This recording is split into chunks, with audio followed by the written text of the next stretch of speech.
नमस्कार दोस्तों, स्वागत है आपका हेल्पिंग चाचा की सीरीज सीबीएसई अपडेट में। सीबीएसई से जुड़ी हुई सुप्रीम कोर्ट की ओर से बड़ी अपडेट सामने आ रही है, जिसमें सुप्रीम कोर्ट ने सीबीएसई के correction and change in entries in document के बाईलॉस मतलब नाम या डेट ऑफ बर्थ में करेक्शन और चेंज कराने के जो बाईलॉस हैं सीबीएसई के, उससे रिलेटेड गाइडलाइंस सुप्रीम कोर्ट ने जारी किए हैं।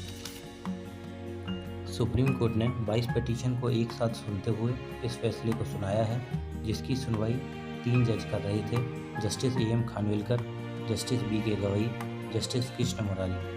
पूरा जजमेंट 132 पेजेस का है, जिसकी मुख्य बातें हम आपको इस वीडियो में बताएंगे।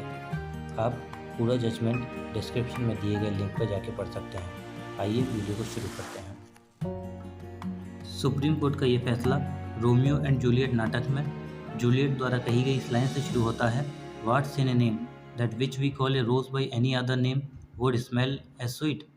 सुप्रीम कोर्ट के इस फैसले में 173 पैराग्राफ हैं, जिसमें पैराग्राफ 170 से लेके 172 में इस फैसले को कॉन्क्लूड किया गया है और सीबीएसई को डायरेक्शन दिए गए हैं। पैराग्राफ 170 में करेक्शन इन डॉक्यूमेंट के बारे में जानकारी दी गई है, वहीं पैराग्राफ 171 और 172 में चेंज इन डॉक्यूमेंट के बारे में जानकारी दी गई है। पैराग्राफ 170 में लिखा गया है, अगर कोई छात्र अपने स्कूल रिकॉर्ड के आधार पर अपने डॉक्यूमेंट में करेक्शन कराना चाहता है और उसे उनके साथ कंसिस्टेंट कराना चाहता है, तो इस केस में सीबीएसई उसकी एप्लीकेशन को अस्वीकार नहीं कर सकता है। लेकिन सीबीएसई चाहे तो कुछ प्री कंडीशन रख सकता है, जैसे कोई एफिडेविट फाइल कराना या कोई नेसेसरी डिक्लेरेशन कराना। लेकिन इसके बाद सीबीएसई को उसके नए डॉक्यूमेंट जारी करने होंगे। इसके पूर्व सीबीएसई चाहे तो उससे उसके पुराने डॉक्यूमेंट जमा करवा सकता है। नए जारी किए गए डॉक्यूमेंट में डेट ऑफ करेक्शन मेंशन होनी चाहिए और उसमें कहीं कैप्शन देके करेक्शन के बारे में भी डिक्लेरेशन होना चाहिए।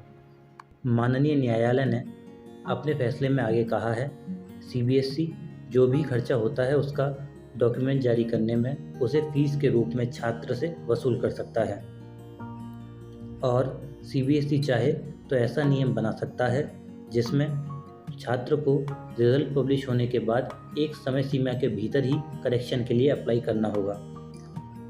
आगे माननीय न्यायालय ने कहा है कि अगर कोई छात्र रिजल्ट पब्लिश होने से पहले ही सीबीएसई में करेक्शन के लिए अप्लाई कर देता है, तो उस केस में सीबीएसई पहले बताई गई प्री कंडीशंस नहीं रख सकता। लेकिन अगर कोई छात्र रिजल्ट पब्लिश होने के बाद अप्लाई करता है और दिए गए टाइम पीरियड के बाद अप्लाई करता है, तो उस केस में सीबीएसई उसकी एप्लीकेशन रिजेक्ट कर सकता है और छात्र ये तर्क नहीं देख सकेगा कि उसे टाइम लिमिट के बारे में जानकारी नहीं थी। करेक्शन इन डॉक्यूमेंट के बारे में सुप्रीम कोर्ट ने सीबीएसई को यही गाइडलाइंस दी हैं। वीडियो में आगे बढ़ें उससे पहले यहाँ पर एक बात जानना बहुत महत्वपूर्ण है कि सीबीएसई करेक्शन इन डॉक्यूमेंट किसे कहता है। इसके लिए हम एक एग्जाम्पल के माध्यम से आपको समझाने का प्रयास करते हैं। मान लीजिए कोई एक छात्र है जिसका नाम है अमित कुमार। उसका यही नाम क्लास 1 से लेकर क्लास 9 तक हर डॉक्यूमेंट में चला आ रहा है सीबीएसई के रिकॉर्ड में। लेकिन क्लास 10th का उस बच्चे ने एग्ज़ाम दिया और उसका रिजल्ट आया और उसका नाम गलती से उसमें अनिल कुमार हो गया। पहले उसका नाम अमित कुमार था, लेकिन गलती से उसका नाम 10th की मार्कशीट में अनिल कुमार हो गया। तो इस केस में सीबीएसई कहता है कि अगर उस बच्चे को अपना नाम चेंज करा के फिर से अमित कुमार कराना है, जो उसका 1 से लेकर 9 के रिकॉर्ड में है, तो इसे सीबीएसई करेक्शन कहता है और इसे सीबीएसई कहता है कि स्कूल के रिकॉर्ड के साथ कंसिस्टेंट कर देना उसकी मार्कशीट को। लेकिन एक और एग्जांपल लेते हैं।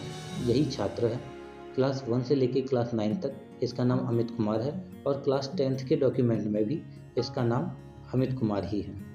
लेकिन अब ये छात्र चाहता है कि क्लास 10th के डॉक्यूमेंट में उसका नाम बदल दिया जाए और अमित कुमार के बदले अमित सिंह कर दिया जाए, तो इसे सीबीएसई चेंज इन डॉक्यूमेंट कहता है, जिसके बारे में सुप्रीम कोर्ट ने पैराग्राफ 171, पैराग्राफ 172 में डायरेक्शन सीबीएसई को दिए हैं कि इन डायरेक्शन के अनुसार इन डायरेक्शनों का पालन करके सीबीएसई को change in particulars in document करना है। आइए इन डायरेक्शंस की बात करते हैं। माननीय न्यायालय ने कहा है कि चेंज के केस में हम ये प्री एज्यूम कर रहे हैं कि छात्र को जो एंट्रीज उसके रिकॉर्ड में दर्ज करानी है, जो पर्टिकुलर्स उसको अपने सर्टिफिकेट में चाहिए, वो उसके स्कूल रिकॉर्ड के साथ कंसिस्टेंट नहीं है। तो ऐसा 2 ही केस में हो सकता है। पहला केस, जो उसके स्कूल रिकॉर्ड में पर्टिकुलर्स चले आ रहे हैं, पर्टिकुलर्स मतलब नाम, डेट ऑफ बर्थ, पिता का नाम, माता का नाम, तो जो उसके पर्टिकुलर्स उसके डॉक्यूमेंट में सीबीएसई के डॉक्यूमेंट में 1 से लेकर क्लास 12 तक चले आ रहे हैं, वो उसकी आईडीज़ के साथ कंसिस्टेंट नहीं है। मतलब उसके आधार कार्ड में, वोटर कार्ड में, राशन कार्ड में, पैन कार्ड में वो नाम नहीं है जो उसके सीबीएसई के डॉक्यूमेंट में है। और दूसरा केस तब है जब छात्र ने 12th पास करने के बाद अपना नाम ही चेंज करा लिया हो। तो ये 2 ही केस हो सकते हैं जिस केस में छात्र को अपना नाम चेंज कराने की ज़रूरत पड़े।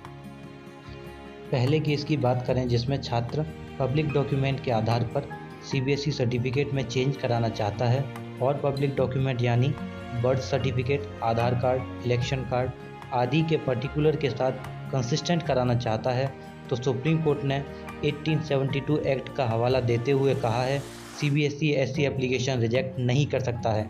ये बड़ी खबर है, ये बड़ी बात है। सीबीएसई ऐसी एप्लीकेशन रिजेक्ट नहीं कर सकता और बिना किसी शर्त और कंडीशन के उसे रिकॉर्ड में चेंज करना होगा।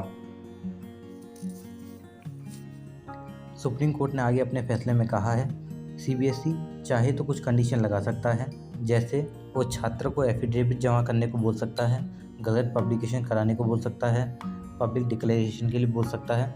तो ऐसी कोई कंडीशन सीबीएसई चाहे तो बोल सकता है, लेकिन जैसे ही छात्र इन कंडीशन को पूरी कर देगा, सीबीएसई बाध्य होगा नए डॉक्यूमेंट जारी करने को, चेंज करके नए डॉक्यूमेंट जारी करने को। नए डॉक्यूमेंट जारी करने से पहले सीबीएसई जो भी उसका खर्चा होता है उसे फीस के रूप में छात्र से वसूल कर सकता है। और नए जारी किए गए डॉक्यूमेंट में डेट ऑफ चेंज मेंशन होना चाहिए और चेंज के बारे में कैप्शन के रूप में सर्टिफिकेट पर मेंशन होना चाहिए।